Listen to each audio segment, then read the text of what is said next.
voyez en route? Oui, je m'en vais visiter Françoise. Elle m'enseignait au collège. C'était une de mes professeurs préférées. Sa sœur, Suzanne, qui est ma voisine, hier, elle m'a dit que Françoise est très malade. En fait, il lui reste plus beaucoup de temps. Suzanne m'a dit que ça lui ferait sûrement du bien si j'allais la voir.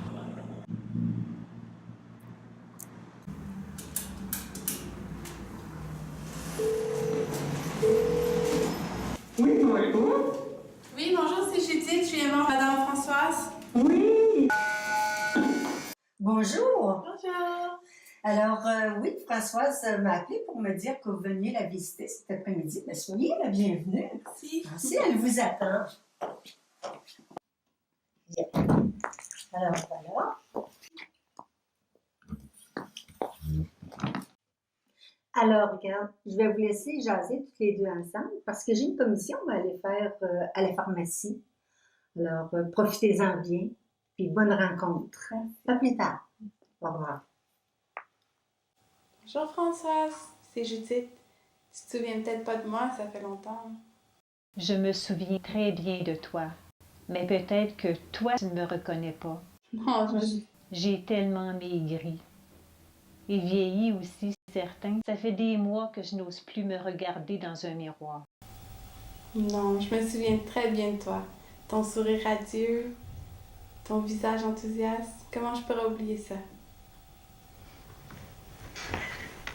Tu dois avoir beaucoup de douleur. Je suis surtout fatiguée. Je dis parfois que je suis fatiguée d'être fatiguée. Mais le mal est là aussi, constamment. Il y a des fois, je crierai à tue-tête. C'est trop! Et je sais que ça ira en empirant. Il n'y a pas de doute. Est-ce qu'on te donne des médicaments contre la douleur? Oui, ils appellent ça un cocktail de médicaments. J'ai connu de meilleurs cocktails que ça dans ma vie, je peux te le dire. J'imagine bien. Mais ça achève. Je n'en ai plus pour longtemps. Le docteur te l'a dit? Non, les docteurs ne sont pas trop bavards pour expliquer quoi que ce soit. Mais quand j'ai eu mon verdict, je suis allée lire sur l'Internet pour me renseigner. Je voulais vraiment savoir ce à quoi je devrais faire face. La leucémie, je connaissais ça.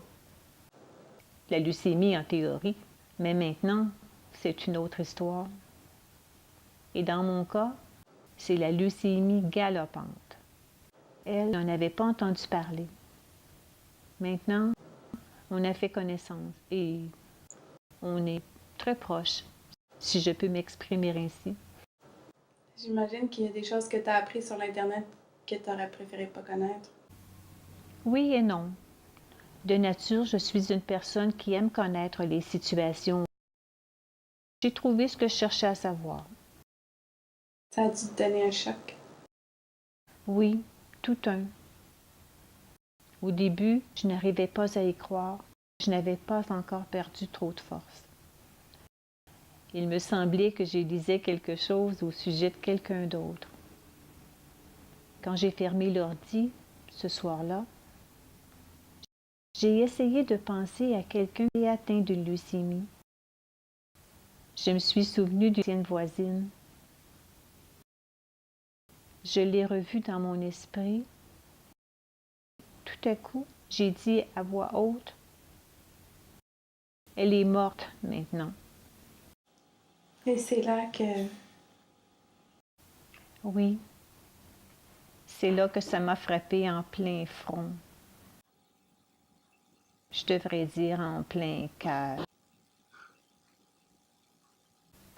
Ça fait 3 mois de ça. Tu as dû les trouver longs et durs, ces 3 mois-là. On ne peut pas expliquer ça. Il y a les jours, mais il y a aussi les nuits. Je ne sais pas ce qui est le plus difficile. Les jours qui ne passent pas ou les nuits qui n'en finissent plus. Les journées sont longues, les nuits sont encore plus longues. Tu l'exprimes très bien. C'est tout à fait ça. Mais le pire, Le pire, Qu'est-ce qui est le pire pour toi? c'est ce qui se passe durant la nuit. Qu'est-ce que tu veux dire? Les voisins font du bruit? Oh non, ce n'est pas ça du tout. Ce qui se passe ici. Ah, tu penses à différentes choses. C'est tout un scénario, ma chère. C'est comme une vidéo. La vidéo de toute ma vie. Ah, tu te rappelles des bons souvenirs? Oh, les beaux souvenirs, eux, ils se déroulent bien vite.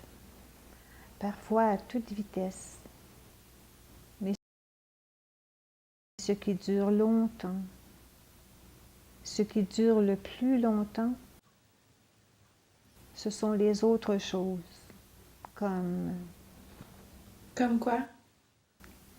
les autres sortes de souvenirs. La mémoire des événements passés qui auraient pu se passer autrement. Les choses qu'on aurait pu dire et qu'on n'a pas dites.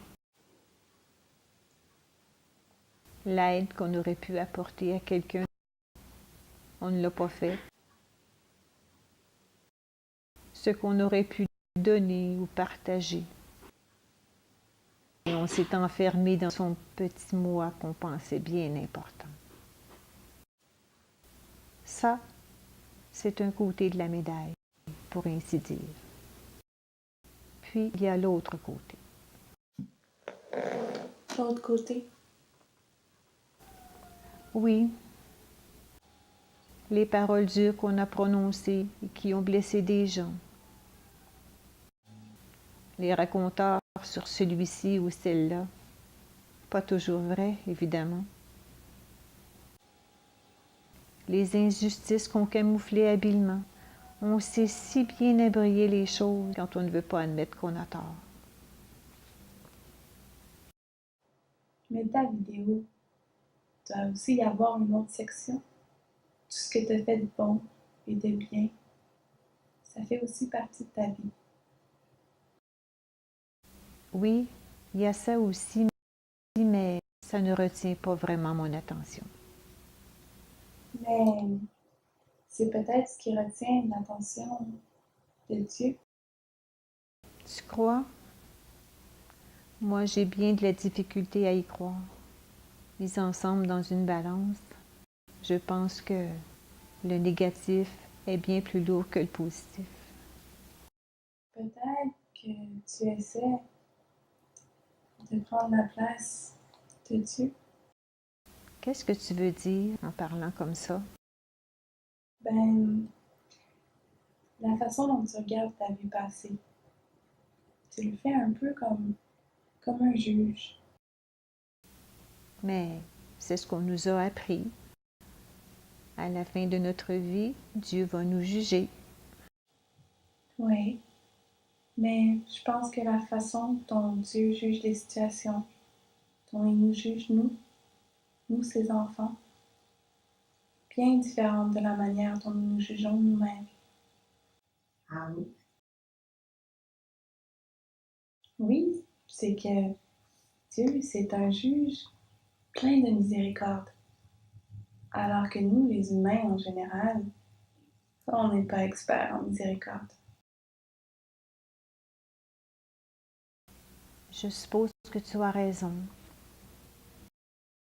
C'est que nous autres, on voit l'extérieur. Ce qu'on veut surtout, c'est des résultats. Mais Dieu, lui, il voit les intentions, les efforts gauches, les tentatives maladroites, même si elles ne sont pas toujours couronnées de succès. C'est comme si la balance de sa justice était équilibrée par sa miséricorde. Tu parles de Dieu comme si tu l'avais déjà rencontré. Chacun et chacune le rencontre à sa manière, j'en suis certaine. Dans ta vidéo, t'as pas vu toutes les fois où t'as rencontré Dieu. Peut-être que je n'ai pas fait attention à ça. Je vois que tu penses à quelque chose encore. Oui, à quelque chose que je voudrais effacer de ma vie. Non, pas effacer, ce n'est pas le bon mot. Quelque chose que je voudrais réparer. Mais maintenant, il est trop tard. Il n'est jamais trop tard. Jusqu'au dernier souffle de notre vie. C'est un poids que je porte en moi depuis des années. Je me suis querellée avec mon frère. Ce qu'il m'a dit m'a blessée au plus profond. Je n'ai jamais pu lui pardonner. Tu ne le vois plus? Je ne sais même pas s'il est vivant ou mort.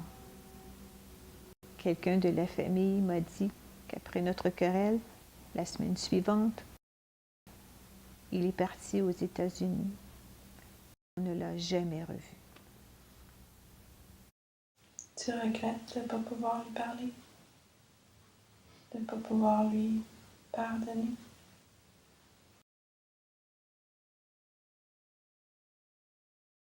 Tu peux dire ça à Dieu. Il va s'arranger avec le reste. Avec tout le reste, Avec tout le reste.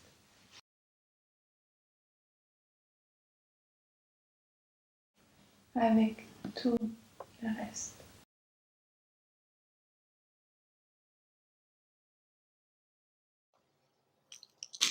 Ton infirmière est trop tôt. Je vais retourner chez moi. Tu dois être fatiguée, on a bien parlé. ça m'a fait tellement de bien. Tant mieux.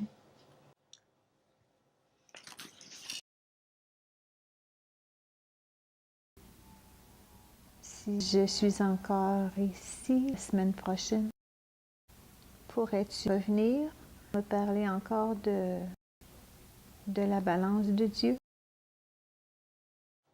Repose-toi maintenant. Je reviendrai. Mais tu sais, il peut t'en reparler lui-même, Dieu, de sa balance.